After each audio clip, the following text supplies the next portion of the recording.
Hello and welcome into another edition of Cooling Down on the Birds Broadcast Network. I'm your host, Sammy Miller, alongside your broadcasters, Ian Nicholas and Dylan Pescatore. A huge win tonight for the Firebirds, beating the Harwich Mariners 12-0. Yeah, you heard me correctly, 12-0. 17 hits. They only allowed one hit, so super close to a shutout. But hey, the pitching was phenomenal. Dylan, what'd you see from those arms tonight? Well, you got to start with the pitching because that's what goes about it, and we are 2 outs away from a no-hitter tonight here in Harwich. It all started with Ivan Romero, the UCSD man. He came in 4 innings, really good, walked a few, but overall was getting very weak contact. Went to Chase Hungate, who lived at the bottom of the zone, was consistently getting weak ground balls to the infield. And then Sam Leboki, who was really good in the 8th inning, allowed one double in the 9th that kind of took a little bit of wind out of the sails in terms of the no-hitter situation, but he was really good. And a shutout by the pitching staff. You can't ask for better.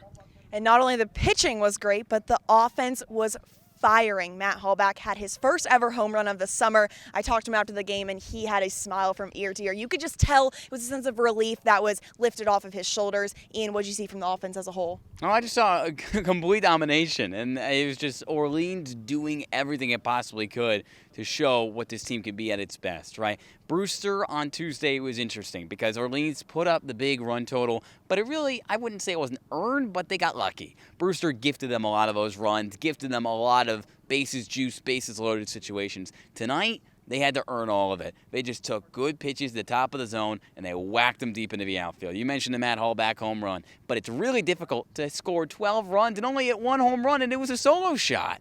I mean, I was really impressed not only by the top of the order with Joe Oyama, Justin Rubin, and Jack Penny, but Owen Carpellotti had his first extra base hit of the season, and I think for him and for everybody in this order, it's just a massive confidence boost because now everybody has seen what they can do at their best against a good team. It's number 2 in your division.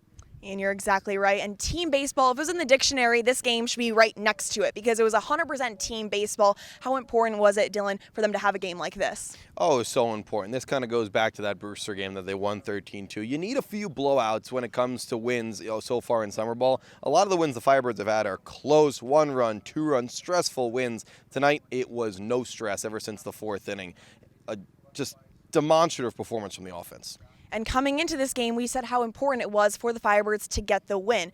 A, because it's an East Division rival, and B, Harwich is second and Orleans is third. So, Ian, how awesome is it for them to get the win tonight? Oh, it's huge. I mean, you look at the East Division, it's kind of starting to split a little bit, right? The rosters are solidified, and now it's Brewster and Chatham kind of fighting for that playoff positioning at the bottom. Orleans has separated itself a little bit, and now is the opportunity with a win and maybe a Harwich loss to tie itself for second, and then YD still sits alone at the top. So if you want that home field advantage in the first round of the playoffs, Orleans hasn't been out of the first round in a few years now. You want to have a packed place at Eldridge late in August, early in August. You get the point. They need a couple more wins. They need to overtake Harwich, and to get this momentum booster was huge.